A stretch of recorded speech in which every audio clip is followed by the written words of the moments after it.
Yeah. So, Susan, often when you come on the show, and I would say more often than not, I think at this point, you and I, or you have picked the things that we're talking about, or you've programmed it, right? I want to say for the most part, last year, when we did our bonus episodes, because I don't think we did any mainline episodes together. We just did we did all those bonus episodes throughout the year. Those kind of came out of working together on your show, right? Where you're that idea with you and Sharon initially. Yes, we were talking about 9 to 5, the TV show, and the movie. That led us to the movie, and then the movie led us to all those amazing stars.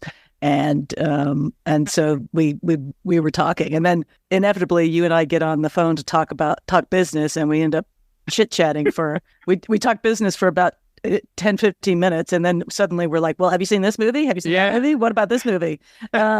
And it's always shocking to everyone what I've never seen, because I go, no, I've never seen this. And you're like, oh my God, you've never seen this. And then it's like 5 minutes later into the conversation, it's like, you've never seen this either. Because I want to say, initially when we were having our conversation, catching up after the holidays, you were like, you've never seen The Music Man, which I feel like I should have seen before this movie for the specific and obvious reason of Robert Preston and Blake Edwards, obviously. But I still haven't. And it's not because I didn't want to, but it's because I didn't want that to influence my feelings on the role that Robert Preston plays so well in this movie. But when you were like, oh, what could we do as kind of a bonus? Viktoria came up, which I had never even heard of. So, consider me uninitiated already. Well, yeah, I mean, you clearly you've got to go through the Blake Edwards catalog, I believe. So, this one, again, I remember being such a gem, and it came out in 1982. It was Julie Andrews and James Garner and Robert Preston, and it was just a delightful film for that period of time. Well, and that's the thing. It's there's interesting gender and sexual politics in this movie that I feel like for the two of us may have the more interesting conversation at the core of this, because this is a very progressive movie for 1982. I feel like maybe not the most progressive. I mean, James Garner does say fag, and then another character does say faggot, but I feel like within the scope of the movie, I mean, I get it. And again, as someone who is identifies as bisexual themselves, like, I get it. Like, I understand what the need is for using that, and it makes sense. But it definitely made me think of watching prep school movies back in like 2022, where every single Boston prep school movie, they were just dropping it like it was nobody's business. So here it's used to a little bit more specific effect in the moments that it's used. But like Susan and I have been mentioning, I am still the host of the Kulturecast, Chris Stachiw. I am joined by one of the two hosts of 80s TV Ladies, Susan Lambert. And like we've kind of mentioned, Susan and I are going to be talking about a movie that I didn't initially expect to cover this month. This month's programming has kind of gone all over the place, which I'm okay with, because still haven't seen any of the movies that we're talking about before. But on this episode, we're taking a little diversion into a film directed by Blake Edwards, like we've already mentioned, from 1982, called Viktoria. Is this woman really a man pretending to be a woman? Or is this woman really a woman pretending to be a man pretending to be a woman? And why is this man, who is all man, in love with this man, unless he knows that this man is really a woman pretending to be a man pretending to be a woman? I don't care if you are a man. Blake Edwards' Viktoria, the disguised surprise comedy hit of the year, rated PG. Special advance preview this Friday. Check newspapers for a theater near you.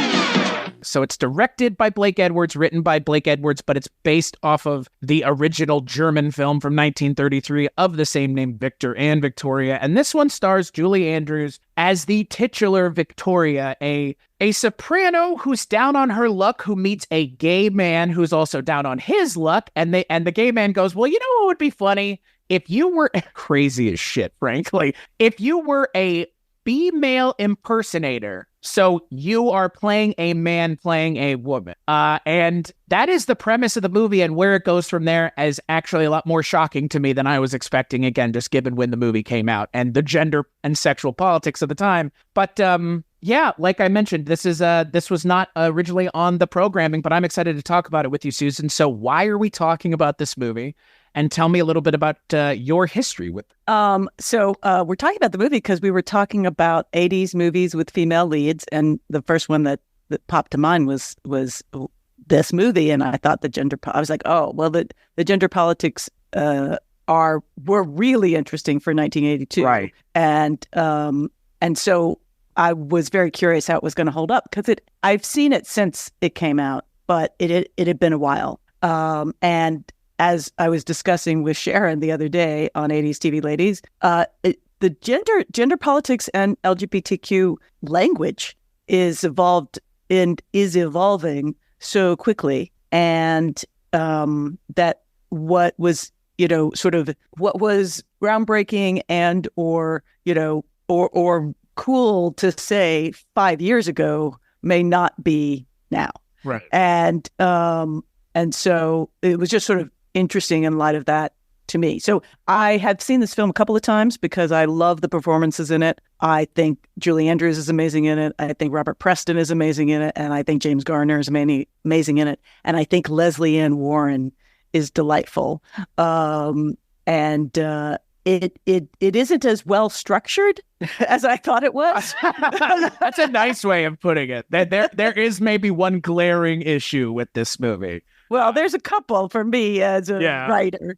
And what I did not know, I think I sort of vaguely know there was some sort of, original context to the movie, but I didn't know that it was directly based on the 1933 German musical comedy called Viktor and Viktoria, und Viktoria. Right. And is got a lot of very similar elements. I mean, they basically remade this film, and it's been remade, I guess, several times. And that film, I haven't seen the whole thing, but I saw clips of it. I was like, I got to go see clips of this. And it's like surprisingly amazing. Right. With its gender politics, and you think about the 30s and Germany in the 30s, and again, how that push forward to fall back of all of our politics, right? But that was so I was delighted to revisit it with you, and then your second part. Did I like it? Is that what it was? You're kind of experienced with the movie. I mean, why? I mean, you kind of already mentioned why we're talking about it, but what did you think rewatching it this time? I thought, again, some parts were just, it's just an enjoyable movie to watch for me. I love those actors and I'll watch them. I love the twists and the turns in it. The tone shifts dramatically.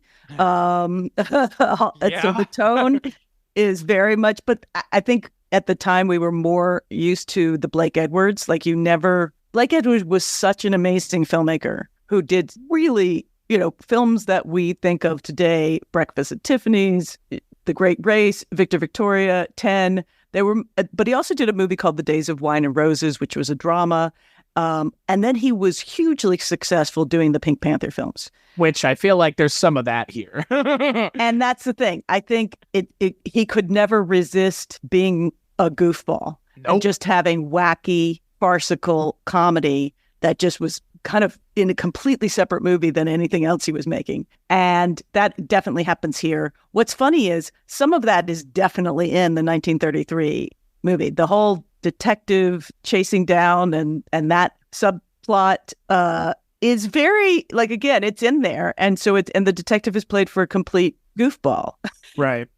In the clips I saw, and I did not see the whole movie, but I, again, just enjoy the heck out of that film. I think the songs are wonderful. I love the relationship between Robert Preston and Julie Andrews' characters in the movie. And the big disappointment is that that sort of ends about midway through the movie, and the James Garner, Julie Andrews relationship takes precedent, and you still want some more I want more with them and more resolution for them, although the big number at the end with Robert Preston is pretty fun. So, like we've already mentioned, I'd never seen this before. I've actually, again, I haven't seen a lot of Julie Andrews' stuff either. I'll just say it right here. Again, I don't care. Go judge me if you like. I've never seen The Sound of Music. It's not something that's motivated me. And it's the premise alone doesn't sound particularly. Mary Poppins?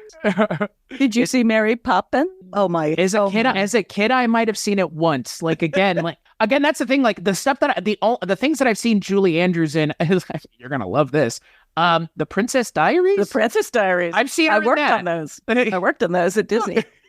And you know what? Like those are good movies. Like those are great films. Like it's not even like, oh, that's not something worth mentioning. Like, no, Julie Andrews is fantastic in everything she's essentially ever been in. I'm pretty convinced. I was actually just recently rewatching Shrek, and then Shrek 2, which she plays Fiona's mother in Shrek. Oh, right. I was like, who does she play in that? Yeah. Which, and again, like in a lot of ways, for me, the way I kind of feel about Julie Andrews is similar to the way I feel about Angela Lansbury.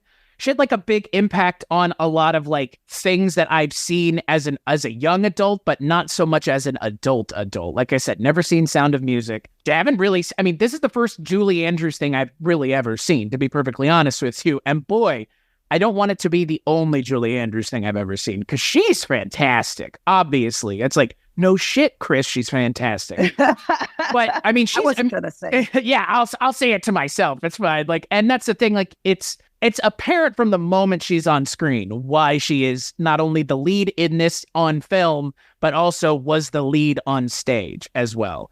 And that's the thing, you know. We kind of mentioned this month already with Cats 2019, a cinematic abomination. If you're gonna do a screen adaptation of a stage play, the people that are already doing it on stage probably warrant a little bit more attention for the screen version than just casting some actor and trying to get them to sing. Again, I like Sweeney Todd as much as the next Tim Burton fan, but the singing in that movie is not great. And I've seen it on stage, and it was fantastic because, again, that's the job of the people on stage, is to be good at singing, and they are also good at acting. And then choreography. People look down on musicals, but like, if you're an actor on stage, you have to be a triple threat. Like you have to be able to do everything. I'm not saying actors on film don't, but it's different. And again, like, you have two people in this movie, Robert Preston and Julie Andrews, who are immensely talented musically. So you have the right people here, and that helps. Are there some parts of this movie that are a little odd? Yeah, primarily in like the pacing of the movie, it's off. It's really off. And it's not even like, oh, this is a musical and it's off. It's just, there are scenes that just kind of end. I think is the way I would put it, like very abrupt editing choices. And it kind of makes for a disjointed second act. I feel like the second act of this movie is just all over the place. And to your point, the moment we kind of have Julie Andrews and Robert Preston get separated, the movie starts to suffer. And I'm not saying I don't like James Garner in the movie, but I like Robert Preston and Julie Andrews back and forth a hell of a lot more, because James Garner's character, how do I say this? He's a gangster. Yeah, I don't understand the way his character's portrayal continues on throughout the movie, because at the beginning it's like, okay, he is in love with her because he thinks that she's a woman, and then she does the act and reveals that she's pretending to be a man, pretending to be a woman, and it freaks him out. But it doesn't seem to faze him to the point of not wanting to do anything, because then he starts to say like, oh, there's this, I would think like one of the biggest scenes in this movie is where he's, kisses her even though he thinks she's a man. And he's like, I don't care that you're a man. And like, what? But like the movie does that, and then it kind of walks it back immediately. Well, here's the thing. It walked it back for that scene. So they actually, the scene where he sneaks in and sees her. I think the scene where he snuck in was there, but I don't think he was able to see her. I assume so as well. And yet they changed it. They added that he saw her and knew that she was a woman. And that was Blake Edwards, and he has said that he chickened out, that the original plan was for when they run away together, he does not know. He still does not know if she's a man or a woman, and they run away, and he says, he says, I don't care if you're a man, and kisses her, and then she says, I am a man, and he says, I still don't care.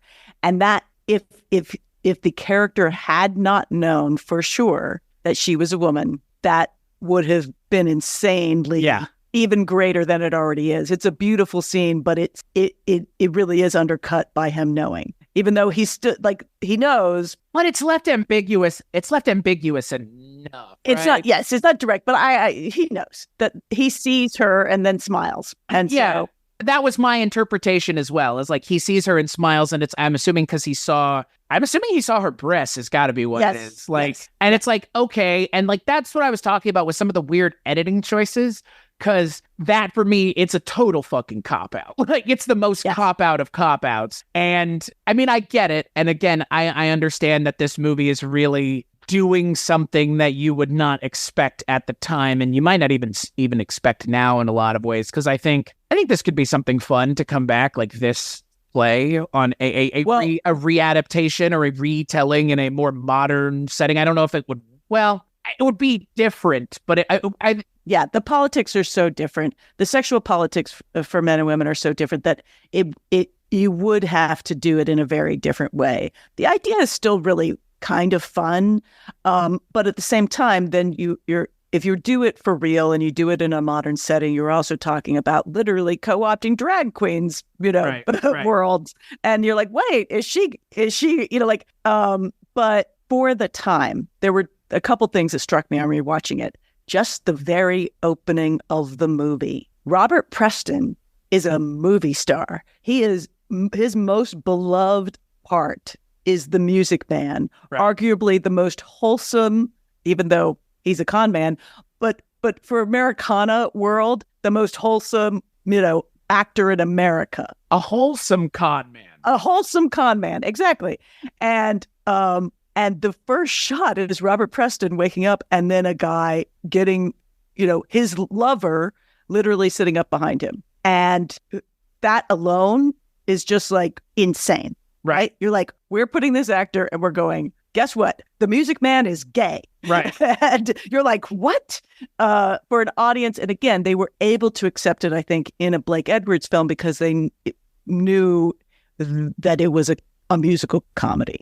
Right. But at the same time, it was also incredibly bold to open the movie that way, and I thought so beautiful to open the movie with him being kind of a bitter person, right? Yeah. He's a bit, he's sort of paying his lover, and his lover is a real jerk, and he is bitter and dark about love and friendship, and then when Julie Andrews and he befriend each other, that helps both of them. And that relationship is so incredibly charming that you want that to be, and that's the story. The story based on the opening is his story as much as it's her story.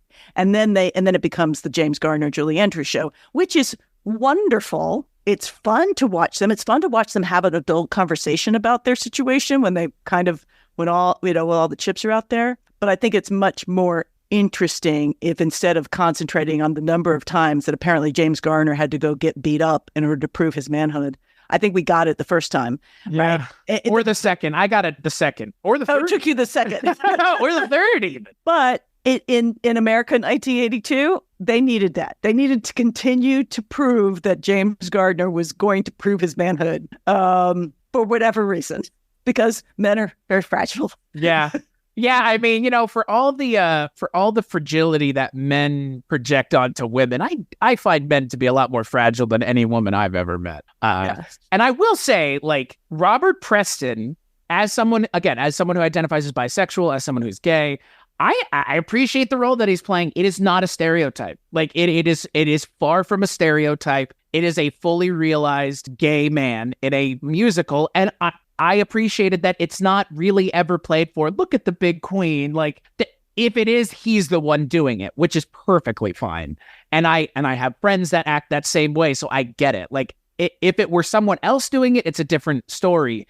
And there are, again, kind of derogatory moments in the movie that are played not for laughs, but for shock value, especially kind of towards the, second and third act of the movie. But as much as I like Julie Andrews in this movie, I mean, Robert Preston, just every scene that he's in, he's just so good. And the movie suffers when he's not in it. Like genuinely, when him and Julie Andrews are not on screen together, it suffers. But when he's not on screen, it suffers because he's just as good as she is. I mean, again, it's as much his story as it is hers.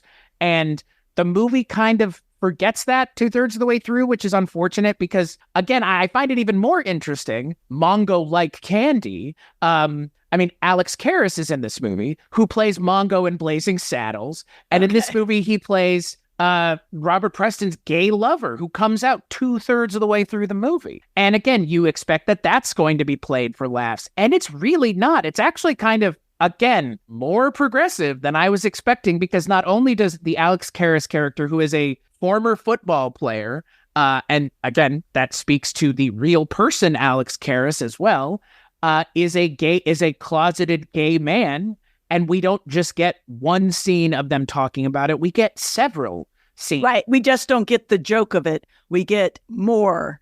Yeah. we basically have more jokes, which in this movie is more scenes. Right. So, yeah. And I thought I thought he was great in this. Yeah. Yeah. And again, like, I've literally only ever seen him in one other thing, which is Blazing Saddles, where again, like, it's one of my favorite roles of that movie, but it's not this. I mean, that's obviously just like a very jokey, the whole Mongo Candygram thing. But again, he stands out in that film, and he stands out here because, again, he's not a stereotype at all. And him and Robert Preston have like kind of a beautiful little relationship that starts to take hold. And I wasn't expecting it. It actually took me by surprise when he's like, if you can, when he tells James Garner, he's like, well, if you can be gay, then I just want you to know I'm gay. And I was like, oh my God, what? And again, like, as someone who is gay and looks and always wants representation to be there, but not in a way that's, going to make the grand majority of the group upset.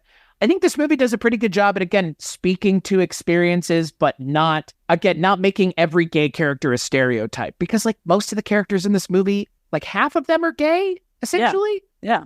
And none of them are played for like, again, like there's not any really big stereotypical, the stereotypes are the ways that the straight characters act, if anything. Yeah. Like James Garner's character, and then definitely his like business partner, played by Norman Chancellor, the Sal Andretti character, like, I mean, obviously, big time. Well, he's just playing, right, gangster bigot, gruff Italian gangster bigot. He's just playing. Oh, we need some physical threat in this movie one more time.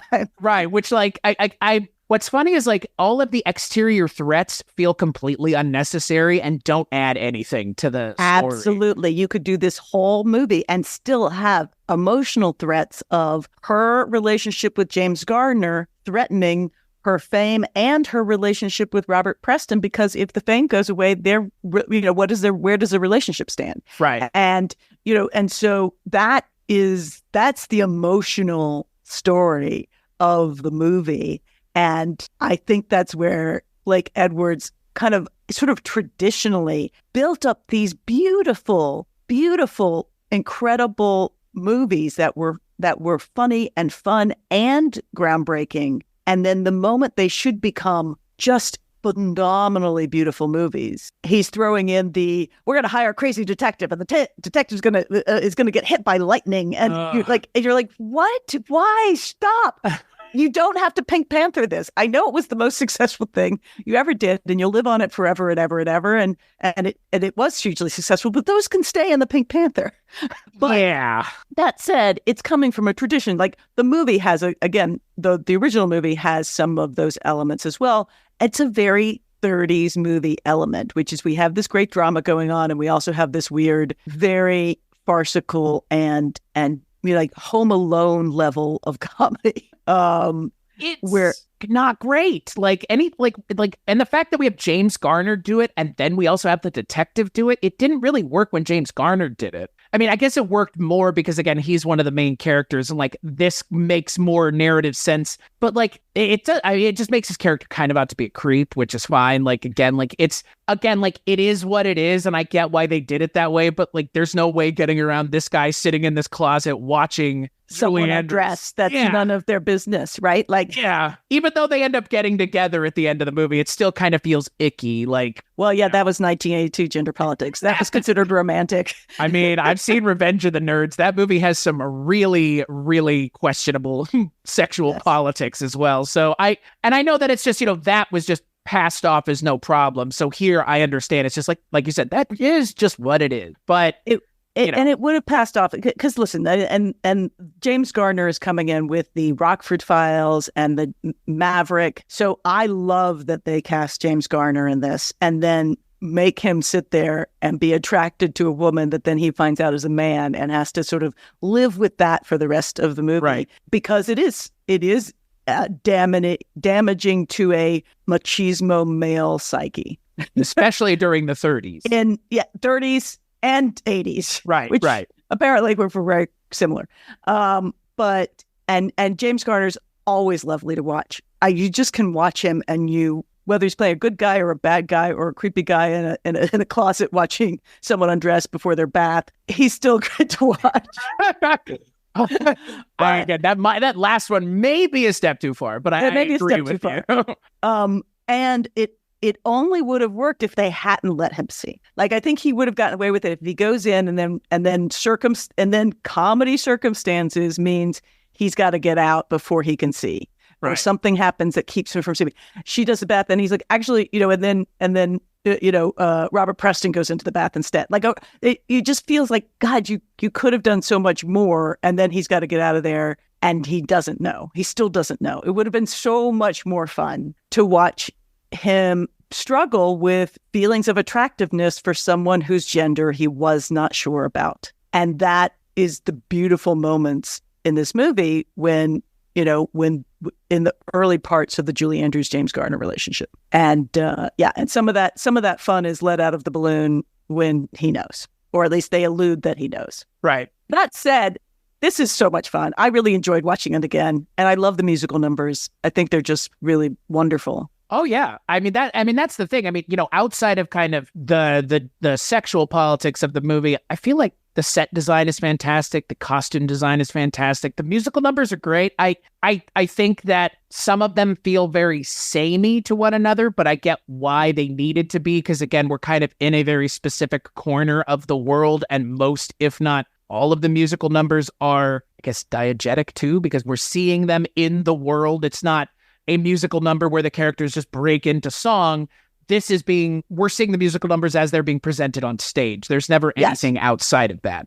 So it's a performance musical. Right. Yeah. Which, I mean, again, right, well, it suits the narrative, obviously, because again, we have a woman playing a man who's playing a woman, which, I mean, shades of Robert Downey Jr. in Tropic Thunder. I'm the dude portraying the dude disguised as another dude. It's that same idea of like, Julie Andrews is doing most of the heavy lifting here, because what the expectation for her role is, I think she does a really good job at portraying the Count Viktor Grzinski character, the male character portraying a female character. I mean, I've never looked at Julie Andrews and thought, androgynous? And like, it's interesting because like, I guess I kind of see it. I don't know.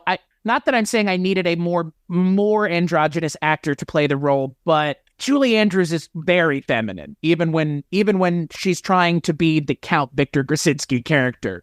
And I don't know, I just found it a little interesting because in my mind, the James Garner character, I don't know if he really should have and would have been tricked that she's a man. I have a hard time believing that's just, again, that's like a me problem, not a movie problem. Well, and I think that is the 30s. So right. If you go back to the 30s of it all, and they did this in Paris, but even in the original movie, the girl that plays Viktoria doesn't seem particularly masculine either. Right. Like, but nobody does. Everybody in the 30s in 30s movies could almost be non-binary. Right. Often. The guy doesn't seem as James Garner as in that movie. He's much sweeter, and the guy that sort of has her do that is like a boyfriend or something. Like, he's not a gay guy necessarily, from what I could tell. And again, I don't. But it it was just so interesting because, again, I think you have to recognize that audiences walked into movies with so much expectation of the stars in them, Right. and a lot of awareness in a way that we don't know stars the same way. We don't know them as stars the same way, right? Right. They're all on Twitter. So even if they're stars and we think we know them, we also Demystified. they're demystified. They were not demystified in 1982. Robert Preston was a huge star. Julie Andrews was a huger star. She had done The Sound of Music. She had done Mary Poppins. Right. And so you have Mary Poppins playing a woman, playing a guy, playing a woman. And that's like, some people lost their minds just with the idea of that, I think. Right. And so just those short hair, which, she had most of her life, a sort of a short haircut, which was very unusual for a star, I thought, for the time. But I don't know. I haven't done a thing. But the costumes, I want to go back to the production design of the costumes because it is friggin' brilliant. Yeah. And the costume designer was Patricia Norris, who was nominated 6 times for Academy Award for Best Costume, for everything from Days of Heaven to The Elephant Man to Viktor, Viktoria, and then I think one of her latest movies was 12 Years a Slave. But Nice. one of the because I was like going and trying to look up some things I didn't know about the movie. And one of the things I found, and I don't know how true it is, but it was that the costume worn by Julie Andrews in The Shady Dame from Seville, which is the big sort of Spanish production number, that then to spoil it, at the end, Robert Preston performs that number. It's the same costume. It was built for Robert Preston, and then they penned it for Julie Andrews. And I just think that's just such a great touch that is in some ways unnecessary and yet also makes it lovely. And apparently, he the now ripped costume is somewhere. Like it's in a collection of costumes, still with the rips and tears from when Robert Preston wore it and kind of tears it apart during his performance. I read the same thing as well. Well, and you mentioned the musical numbers. I mean, again, what they are and the way that they're presented, it's like I can see why this would work so well on stage as well, because again, you can just have essentially everything stop and just have the audience watching these musical numbers being presented on a stage the way they're being presented in the musical. And I mean, again, I appreciate that about this because performance musicals are not something I've seen a whole hell of a lot of. I'm trying to think, I've seen this one. I guess like Singing in the Rain is both. Yeah. Yeah. I want to say like Rock of Ages has some of that. Yeah. I mean, again, that's more of a jukebox musical. But yeah, I think for the most part, and I guess Hedwig as well. Hedwig and the Angry Inch has some I mean, there's I think probably half the musical numbers in that movie are performance, or at least meant to. Yeah. Yeah. But I like it as kind of a conceit. And again, having seen so many, and that's the thing. I mean, because you and I did a couple we did one Indian movie. And it probably won't air until next year at this point. But I feel like I've been watching a lot of musicals anyways, because I've seen so many Indian movies. And again, like in most of the Indian movies, if not all the ones that I've seen, they are not presented as I guess performance musical numbers. But in some of the movies there have been, and they're not like on stage as much as they're like at a party and everybody kind of stops and has these kind of big musical numbers at a party together. So it's interesting to, again, see this and it kind of being like, we're seeing the action on stage and then we're just cutting away to like Robert Preston and John Rhys Davies and a reaction shot. And then like reacting. Yeah. Yeah. And it's like, again, like it's sidelining the characters, but because Julie Andrews is so entertaining, that's perfectly fine. But that is the one thing about performance musicals that I do think is a little bit of a weak point or a failing, but it's just because the way the narrative's presented is, unless you have those characters on stage together performing, it's never really like there's no story being put forward. There's no story. And we really never get to see Robert Preston and Julie Andrews perform but one time. That's really it. And that's so delightful though. But it's really great. It's really great. I wanted more of it is kind of the problem. Like I liked the two of them together so much that I wish there was more of that. And again, if it were a more traditional musical, there totally would be. There would be songs. There would be a song that they would sing together in the apartment when he's getting her ready to be Viktor. And like, you could How see do you that. be a man? Right, exactly. And like, it's a real shortcoming of the movie and just the musical as a whole, because again, like, I wouldn't call it a musical. I mean, Right. Even though it's technically a musical comedy because it has many musical production numbers, the musical production numbers are integral to the plot only in that she is a singing star, right? Right. So she's a massive successful star. and it takes place in a nightclub with, stage and music. So it's not a musical in the sense of normal people are going to break out singing. Right. James Garner does not have an 11 o'clock number about understanding his sexual attractions. Kind of disappointed there wasn't really.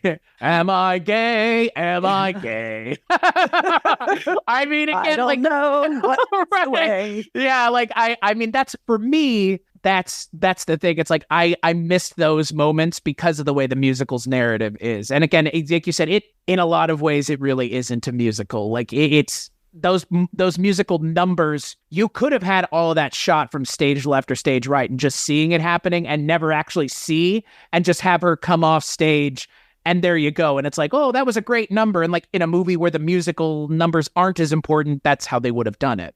They just didn't do that here because, again, you have Julie Andrews and you're adapting something that already has musical numbers. So why wouldn't you do it? But yeah, that for me is kind of the one other big thing here. Is just I wish more characters got in on the musical numbers. And I don't know. I mean, God, if James Garner started singing, maybe I would take that wish back. Be careful what you wish for.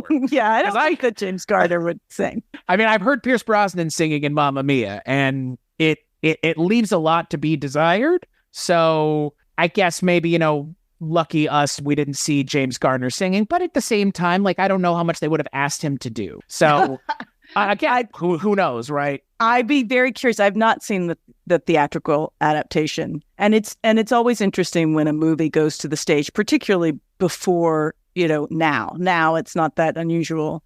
But it took a long time, right? It didn't become a stage musical until like the early 90s. Right. So I think it took a long time to figure out how to turn it into a proper musical, right? Yeah. Because you need the story and the music to be integrated for it to, I think, to be a proper musical. It doesn't need to be completely integrated, but you need to have those numbers, or it doesn't feel like you can sit there and watch 12 performance songs or 14 performance songs. You can get away with a couple of those, and then the rest of the songs need to be me telling you my deep dark secrets and you professing your love, or you professing your fears, or Right. us explaining the trouble that we're in. Because it's much more akin to movies of the 30s and 40s that were just like, and here we are in the nightclub, and then there's just performances in the nightclub, because that was the fact that it's set in the 30s. It also is a nod to those films from the 30s and 40s and 50s, where you always had production numbers in there that were not necessarily integral to the piece, but it was a way to like basically sort of let audiences see a great singer. Right. So they would literally stop the movie in order to be like, and now, there's a whole production number while we're, waiting for, Abbott and Costello to watch next or something. Right. It was less Abbott Costello. Who am I thinking of that it would always be? It was Abbott and Costello movies that they would have production numbers in. Right. Anyway. Well, and to go and look at the musical, I mean, the stage musical that you're talking about, the stage musical version of Viktor, Viktoria does have songs with King and Viktoria. And King has his own song even. And Viktor and Norma have a song together. And there's none of that in the movie. Yeah. And there is a version that you can check out on iTunes that is a filmed version of the stage musical. Okay. And again, like I looked at some of it, and again, it's like, this is kind of not the same thing, because like we've already mentioned, there are some of the same songs that show up, but there is a song called If I Were a Man. So it's that thing of like, again, like you have to do that when it's an actual musical. This is kind of splitting the difference, as it were. And it's not a bad thing. It's just, it kind of feels like if you're going to do this, you need to do more. There does need to be more, because some of the stuff in the second and third act, I feel like get rid of that stuff and give us some more musical numbers. Like, give us those musical numbers that we're missing, because the back and forth with Sal and King in the hotel suite, like that's like unnecessary additions to this movie to add tension where it doesn't need to be there. The sexual and gender politics of the time should be tension filled enough that James Garner doesn't want to go out with Viktor because he's concerned about being seen as, a gay man, even though he's not a gay man, even though he's, again, visibly a gay man, outwardly presenting as someone who's gay. So again, it would have fleshed I want the characters to be fleshed out more, not having unnecessary villainous characters added in because why? It doesn't go anywhere. Like it literally goes nowhere and is wrapped up as quickly as it's introduced. Exactly. It's like, well, yeah. So right. It's a weird place to put the story, right? It's a weird place to hang the story, but it and then when you think though, no, it really is all about men's feelings, even if right. It's not. It's like, well, it has to be under threat of death that she comes clean and saves my life because she's a woman. So it's all okay. We could just drop that storyline now. And what I don't understand is, like, we literally see Leslie Ann Warren find out that Viktor is a woman, and that's the end of the scene. The scene just ends, and it's like, right, wait a second. Yeah. Like, what is even the point here? Like, why are we spending any amount of time doing any of this? Like I said, some of the editing in this movie is strange, and the scenes and the way that they just cut away from scenes, it feels like there needed to be a couple more minutes of that scene. There needed to be like 1 or 2 more minutes of something there, because why is it? I mean, okay, so, and then that's it. Then we never see that character again. And all the threat is gone. Right. And it's like, why even introduce it to begin with? Because Leslie Ann Warren is kind of a villain. I can't even figure out what her deal is, frankly. Like, she comes and goes in the movie in a really strange way as well. But she's so great. I know. That's the thing, right? That's the thing. It's like, I'm like fine when she, comes back. But I did sort of in my mind picture it being like she never leaves. Like, she gets off the train somehow and then just comes back and causes trouble. That's how I remember in my head. Not that she goes back to America, calls up all the gangsters, dances for them, gets her own number, and then brings him back to Paris to reveal and get James Garner in trouble. That's a lot of stuff happening when she could have just stayed in Paris and tried to cause trouble, right? Well, and that's the thing. It's like, I mean, yeah, she goes all the way back to the United States, which there's so little fanfare. And with any of this, it just kind of happens, and then it happens, and then it happens. Like, I don't know, like, again, like, this movie's 2 hours and 15 minutes, and I feel like either you could have cut a half an hour out of it or done something else with that half an hour. Is probably a more impactful way for this movie, is giving those characters those musical numbers that you're going to end up giving them anyways once you adapt this into a stage play 13 years later. Because again, you realize that, as far as I'm concerned, if you're adding musical numbers to this, it's because you realize you needed them, because otherwise this would not work as a stage play the way it's being presented now. I think the other thing that you have to understand is what stars needed to do things. It was just fun to give, Leslie Ann Warren should have a number because she's amazing. So and so they just decided. I think often the decisions were not so much. It was not a time of carefully crafted structure. Some things, it was a time, particularly with a comedy, that you really could throw out structure. Right. And as long as that scene was funny and that scene was funny, people didn't. But I do feel like the first half of this movie is structured very differently than the second half of this movie, and that a lot of the charm of it, which is, Robert Preston and Julie Andrews, becomes lost. And yet there is a lot of charm in James Garner and Julie Andrews. And for not as much, though. It's just not as much. Like, it's not. I mean, I don't know. I think part of it is because there's no sexual relationship between Robert Preston and Julie Andrews.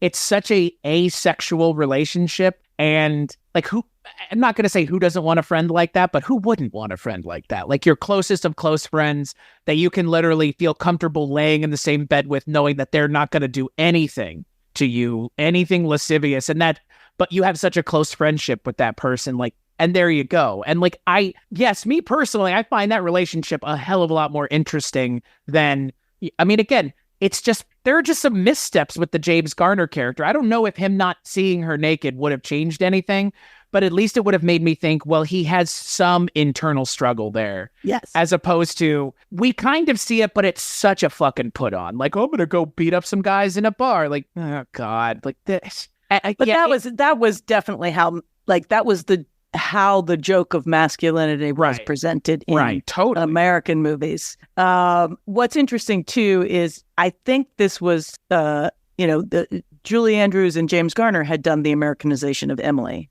which is an amazing film, and that was much earlier. And so for a lot of, again, the audience that was movie-going audience would have known that. And that's a romance movie. That's a war romance movie that is unlike any other war romance movie. And so I think it's hard to bring in James Garner and Julie Andrews and not. They kind of had too many stars, right? Right. So yeah. It's like, well, yeah, now that James Garner's walked in, it's going to be really hard for Robert Preston to get as much screen time. Which is a shame. Like, I don't want to say I didn't like James Garner in this movie. I just kind of wish I kind of wish it was anybody else. Like someone who wasn't competing so much. No. I know, I get it, but like if it were someone else, we might not have as little Robert Preston and Julie Andrews in the second and third act. And like, again, because it's James Garner. Like, listen, when I rewrite this movie, it'll be, please do. It'll be about then the triangle, right? So then it'll be my relationship with James Garner threatens both my career and my relationship with my best friend because it threatens my career. Right. And my gay friend threatens James Garner.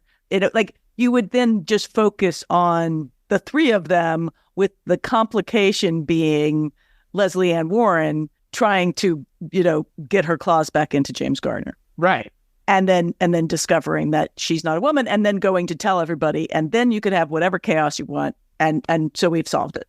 And you don't need those stupid, it was Inspector Clouseau. It was so Pink Panther, the other stuff, and it was unnecessary, and it took time away from the stars. It did. Oh my God. Yeah. The stuff with the Inspector Clouseau bullshit of this movie is so out of left field. Like, and like you said, I know it's in the original, but like you know what they say. You don't it's not as broad. It doesn't seem to be as broad. But again, I think it was sort of Blake Edwards was vaudeville in a lot of ways, even though I don't know if he had any relationship to vaudeville, but it was that thing of like, I'm telling a story, but I'm also completely happy to interrupt the story and just do a bit. Have a guy balancing himself on a champagne bottle. Yeah. Have a guy put out his shoes and pick up his shoes and put out his shoes and pick up his shoes just for a bit in the hallway. Yeah.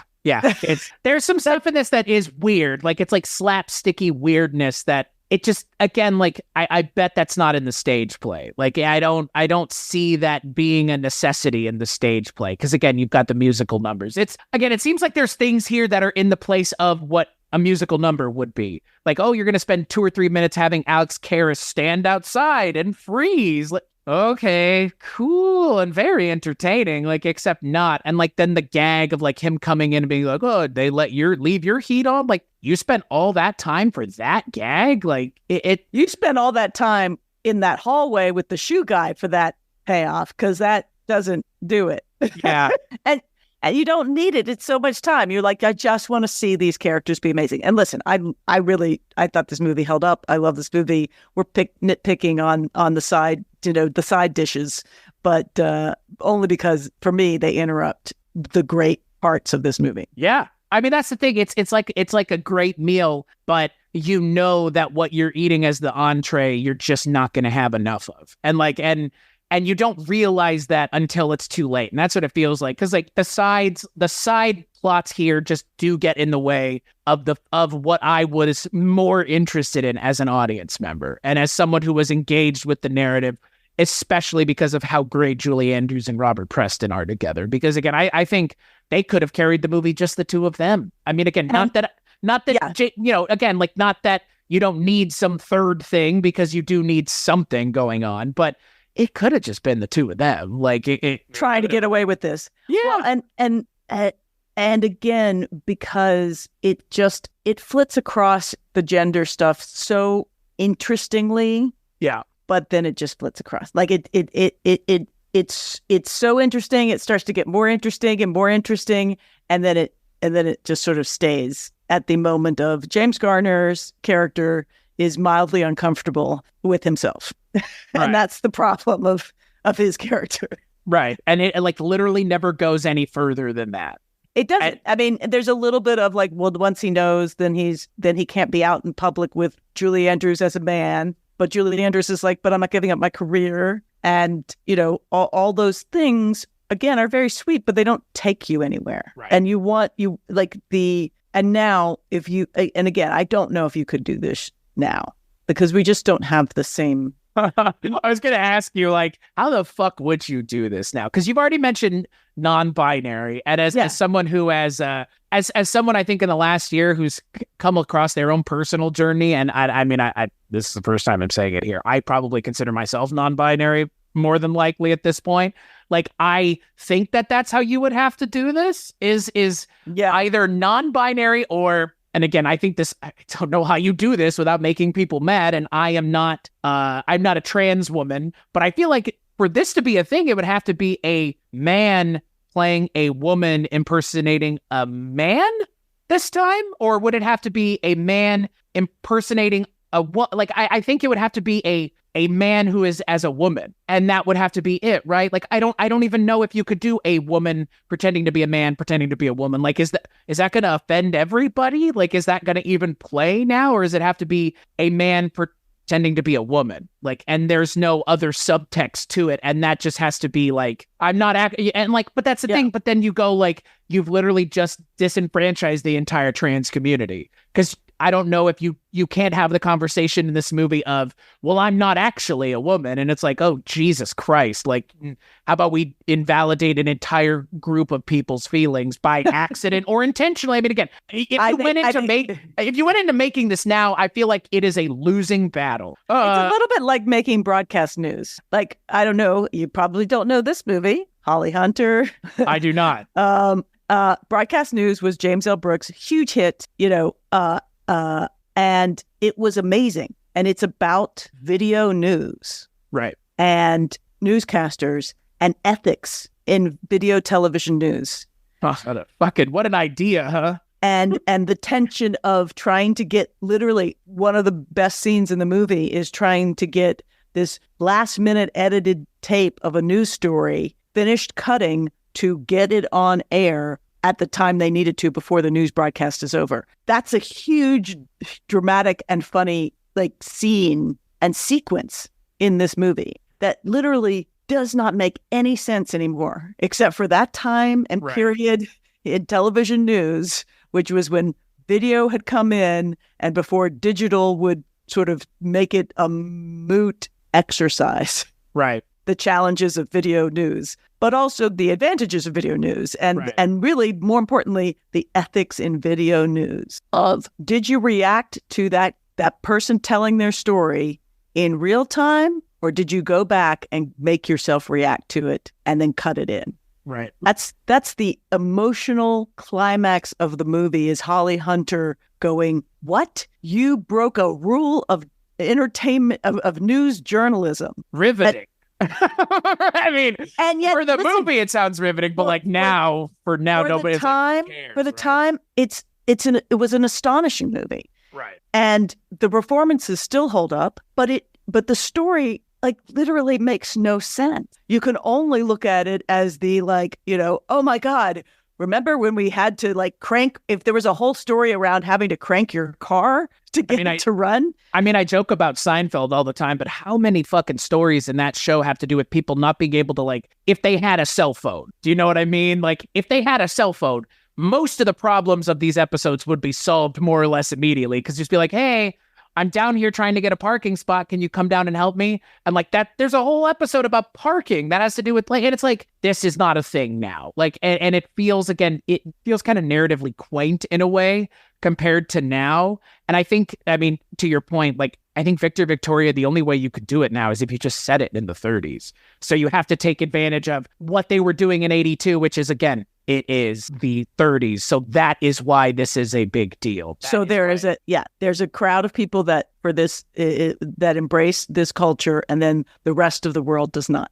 Right. And so that's, but here's the thing. And I don't know that every movie needs to be remade. No. I think that some movies need to just live where they are.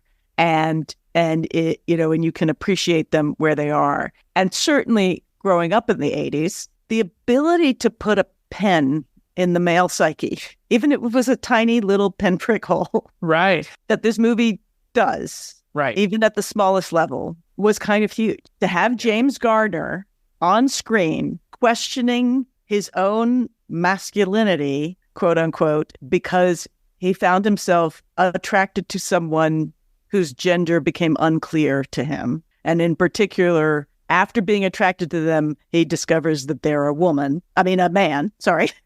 Now I'm getting it wrong. That he discovers them to be a man and thus feels like less of a man and conflicted about the fact that he basically, I guess got excited about a drag queen. Yeah.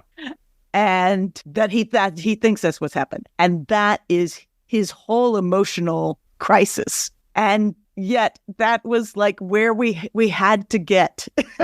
We right. had to have that in order to, we had to have the tiny pinprick in order to crawl, and then right. in order to walk, and then in order to have a pride march. Well, and that's the thing. It's like, to talk about toxic masculinity, which I think this movie does obviously kind of have somewhat of a discussion about, but I think for the both of us, I don't think it has the discussion enough, but I think it's 82. So the fact that, like you said, they're even doing it the minorest amount is not to be lauded, but it is impressive. The James Garner character, just, again, like the way he's played, obviously, is such a toxically masculine guy. But then all of a sudden we're meant to and are supposed to believe that he can change. But I guess by the end of the movie, it kind of becomes Grease, right? Where she does just do what he wants in the end, right?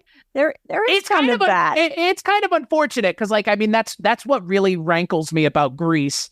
And I love the Frankie Valli song from the beginning of the movie. It is absolutely a fantastic song. And Grease, the musical, I understand the appeal. But I will say the same thing I said when I did an episode on it almost 10 years ago, which is I do not understand the end of that movie being anything other than a complete and utter rejection of the idea that it is okay for you to be you in spite of what your partner wants. And Grease ends with literally, "How you doing, stud?" And it's like, oh no, this doesn't work. This is really awkward. And this movie has that same moment at the end where Julie Andrews comes out looking like Viktoria. And I go, okay, so that's what's going to happen now. And that is what happens at the end of this movie, because the implication is that she is now done as Count Viktor Krasinski, right? Yeah. And that's it. And it literally just ends without any fanfare. And it's more or less played for a penis gag that they saw Robert Preston's penis, right? It's like, that would be the greatest disguise I've ever seen. And it's right. like, I'm assuming the implication is that guy walked in there and saw Robert Preston naked. Like, yes. And saw his literal biological male genitalia. But like, is anybody actually believe that guy is... But I have a hard time understanding the end of this movie, because what happens? Do they actually believe that is it's insanity? Frankly, like, it's not. See, here's the thing, and you weren't able to rewatch these movies every moment of every day. Right. They weren't available readily, but it was just a movie.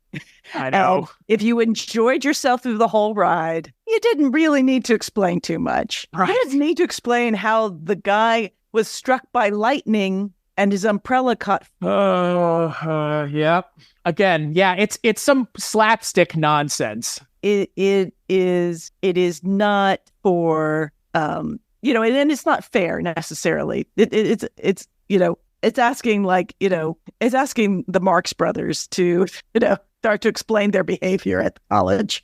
Well, at risk of being called, the millennial or whatever the fuck, I stand by that. Again, like call me a big, a big SJW or whatever, however you want to interpret it. But like for social justice warrior. Oh, okay. Like for me, it's just like, again, I would prefer my movies that are trending in this direction continue to trend that direction all the way through, not pulling up right at the last second and being like, but no, all the good things we've done in this movie, we can just kind of undo them by having just back to zero.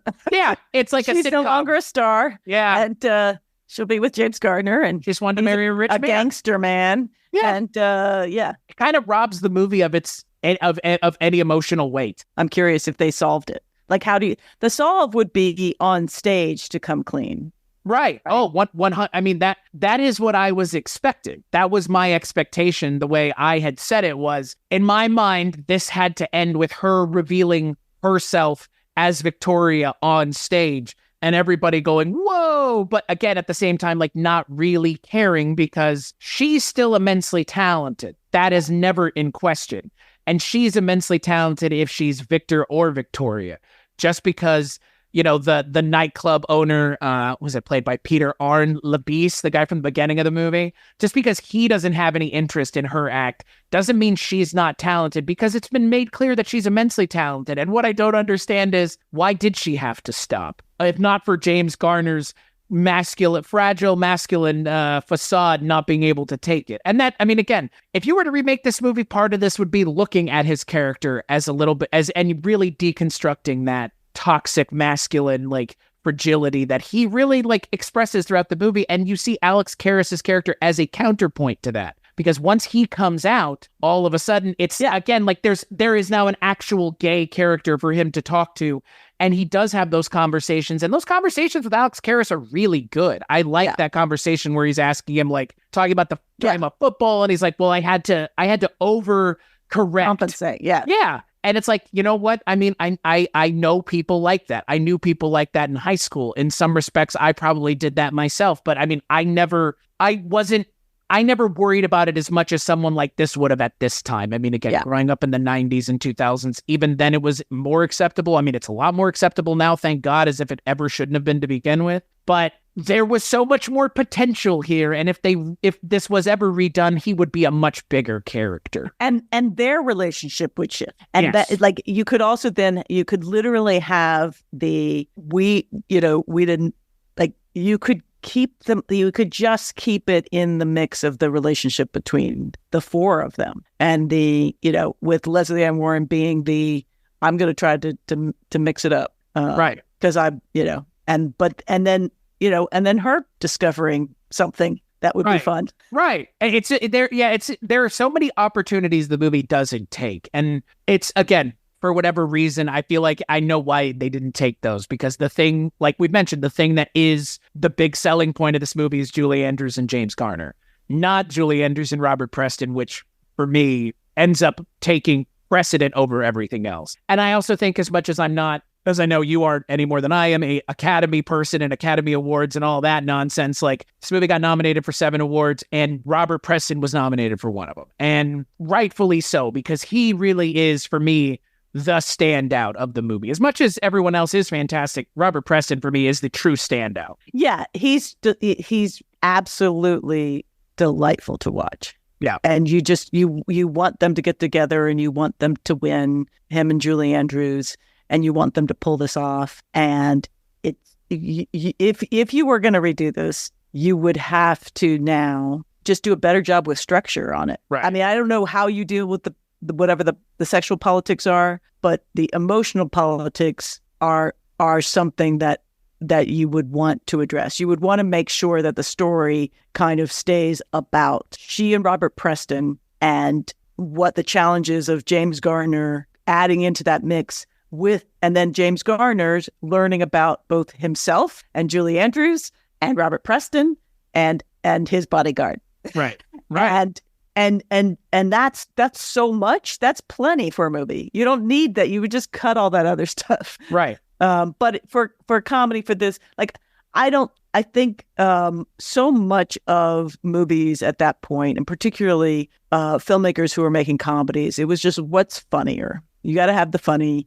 You got to deliver the funny. If the funny's not in that scene, then you just bring in the crazy hired detective and do something awful to them, right. and that'll be funny. And then we can move on. Yeah, and that like that old school filmmaking sensibility. Like the addition of those comedy slapsticky moments. It's not that they're not welcome, but just it doesn't. It for me, I feel like there are other better, more interesting ways to entertain your audience in this movie. And slapstick is fine, but I mean, Robert Preston has plenty of funny lines, like really well thought out, nice retorts to people, and just the characterization of his character is so like well thought out and fully realized that like you said, I don't need to see a guy getting struck by lightning. Frankly, just giving Robert Preston pithy things to say is plenty. And having Robert Preston and Julie Andrews' relationship be in jeopardy because she can't keep this up. And then the joke is she can't keep this up. You don't want a career necessarily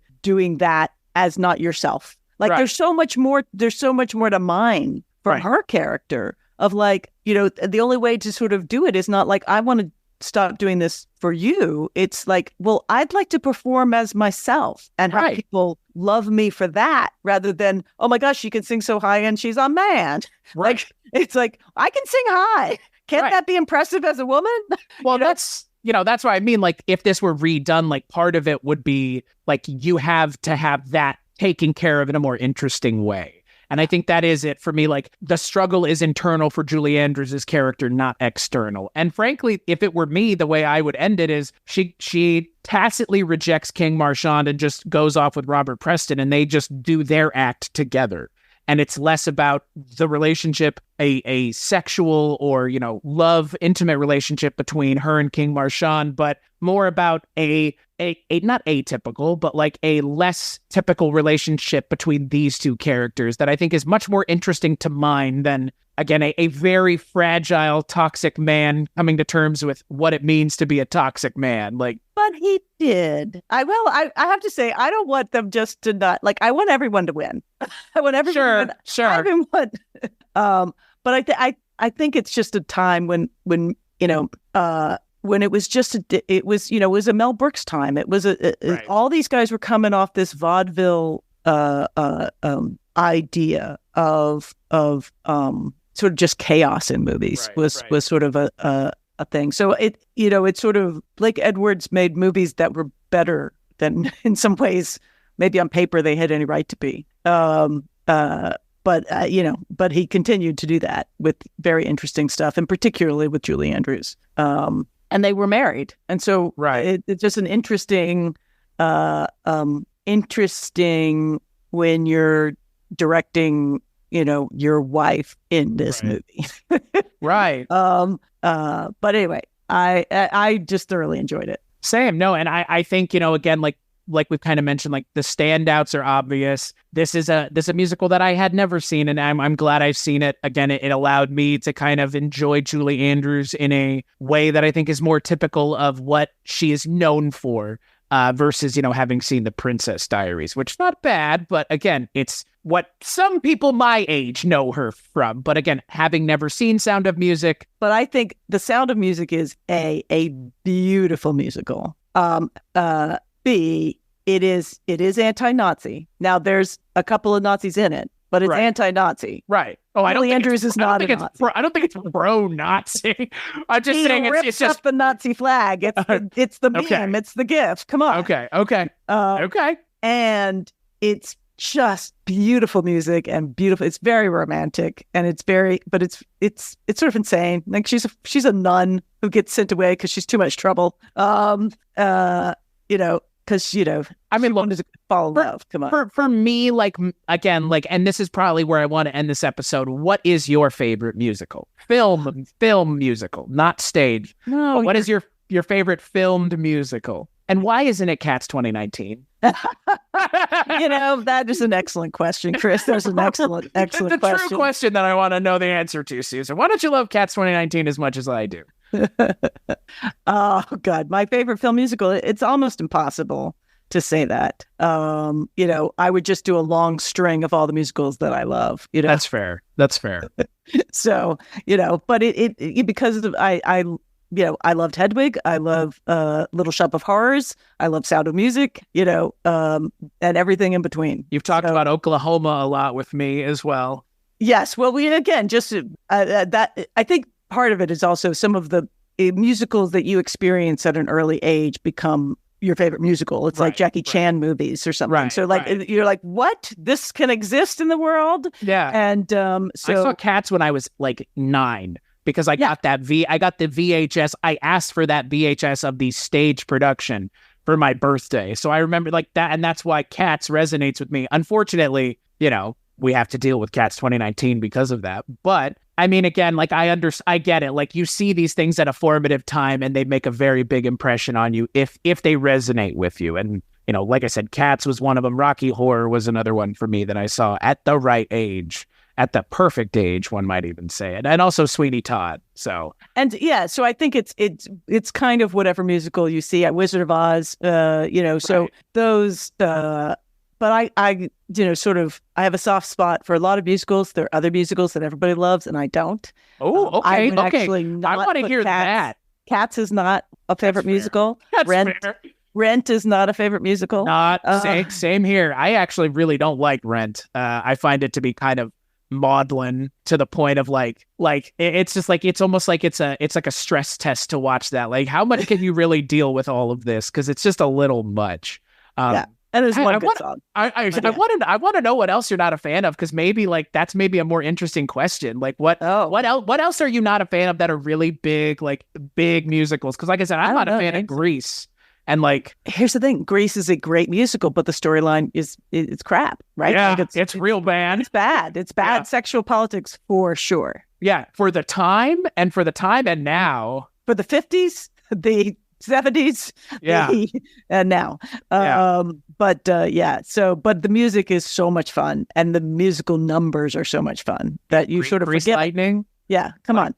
Yeah, great. Yeah. I saw Les Mis recently, the filmed version, which I have not seen. Yeah, I found it to be like it's fine. It's just so overwhelmingly depressing that it's like I don't know. There was never a moment where I was like, "Is this supposed to be fun?" Because this is just like constant. Like, we are poor and we're hungry, and that's 2.5 hours of this, and it's like, oh my god, like okay, I don't know. Like I maybe again, like I know how important Les Mis was at the time and how big of a deal it was, but okay, yeah.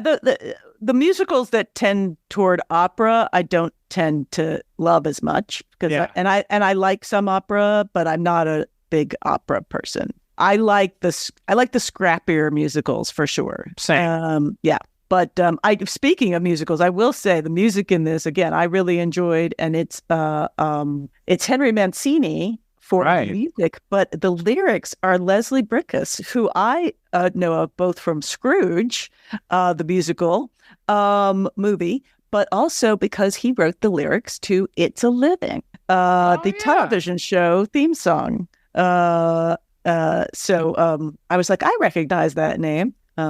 Also did music wrote the song Goldfinger. Yes, I mean he wrote a lot. He wrote Willy Wonka and the Chocolate Factory. You Only Live Twice as well. I mean, two of like the great James Bond themes. I mean, I think Goldfinger is the great James Bond theme song. Like that's the one that I think everybody knows. But Leslie Bricusse, like a lot. I mean, a lot of the credit is goes to them for sure. Yeah, and he also wrote the lyrics to "Can You Read My Mind," the love theme from Superman, the greatest love theme from a comic book movie ever. I'm just going to say. Never seen Superman. Throw it down. I know. It's okay. I know. And again, it that one you're definitely going to have to take your special effects hat and. Oh, I know. There. I am sick of CGI. So there is nothing that there's nothing that practical effects can do at this point to sour me as much as CGI has soured me in the last couple years on CGI in general. So give me a terrible practical effect. I will appreciate it a lot more than terrible CGI. Because like Christopher Reeve will be my forever Superman, and I love him more now than I did when he came out. When it came out, I was like, it's a little too, And now every time I watch that I'm sold on. But beyond the first one, are you a fan of anything beyond the first one? Because I know that after the first one, it gets dodgy, right? Not too much after the first one. Yeah. Not the one with Richard Pryor where they have to save. Is that the Save the Environment movie? Yeah, there's the one. Yeah, yeah. right. That's kind of why I never watched him, because like I was like, I'll just watch the first one. You just watch the first one. You just need to watch the first one. Yeah, it's Margot Kidder. It's Christopher Reeve. It's Gene Hackman, right? It's Gene Hackman. It's it's a well done movie. It's a well done movie. I'll watch it eventually. Okay, well, to add it to that long list. Add of it things. to that list. But I'm telling you, we got to do some. We got to do Sound of Music. I want to do Sound of Music. Okay, fair. I mean, again, I'll watch it. I am never going to say no unless it's like I wouldn't say no to anything. So that's me. That's my toxic trait. I refuse to say no to things. So we could do that. Sure, why not? But final thoughts on Viktor, Viktoria, Susan. Totally well worth a rewatch or a first watch if you've never seen it, and absolutely don't. As a 1982 movie, pretty amazing. Yeah, I would agree. You were really excited to talk about this, and I understand why now. The music is fun. The performances are great.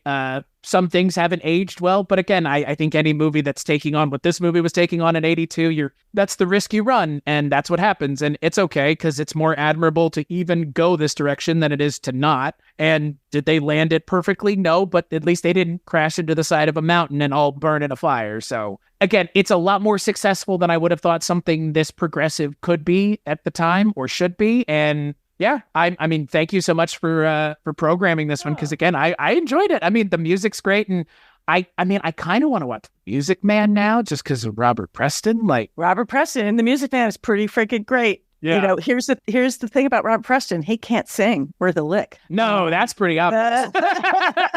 But somehow he managed a career as a musical man. Yeah. Well, and that's the funny thing. Like you said, like he's really not singing in this. Like he's not singing, not the way that you would expect. And like, but it totally works. And, and that's the thing. It's like everything about this movie for me works for the most part. The things that are really work.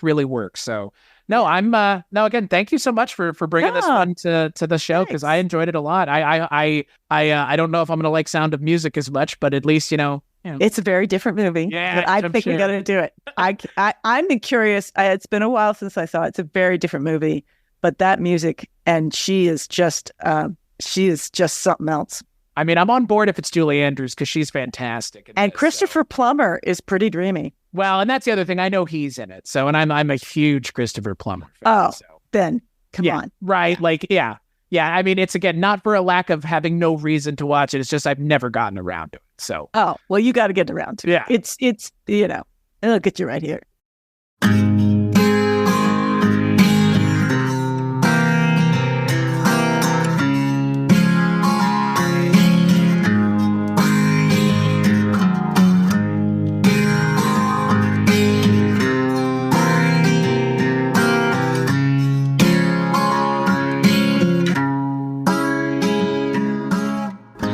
Hi, I'm Susan. And I'm Sharon.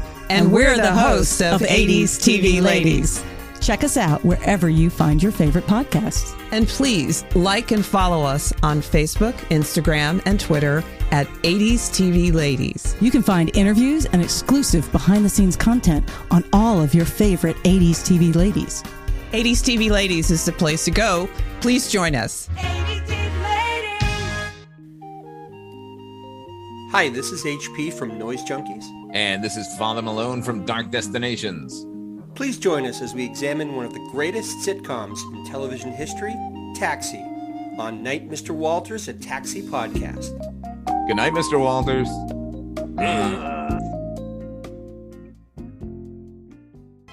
Good evening, and welcome to Night Gallery. Thank you, Rod. And I want to welcome everyone to Midnight Viewing, where once a month we talk all about your follow-up to The Twilight Zone, Rod Serling's Night Gallery. They say it's Rod Serling's Night Gallery, and it isn't really Rod Serling's Night Gallery. It's somebody else's. Oh, we know. We talk about it a lot. Your curators at Midnight Viewing are the projection booth's Mike White. What can happen to human beings when trust is wiped out by suspicion? And Kulturecast's Chris Stachiw. Small boy encased in a crystal ball. And I'm Father Malone. The kind of thing that usually infests nightmares. Join us monthly at midnight viewing the Night Gallery podcast at weirdingwaymedia.com. Doesn't remotely belong to me. I have no proprietary interest in that at all.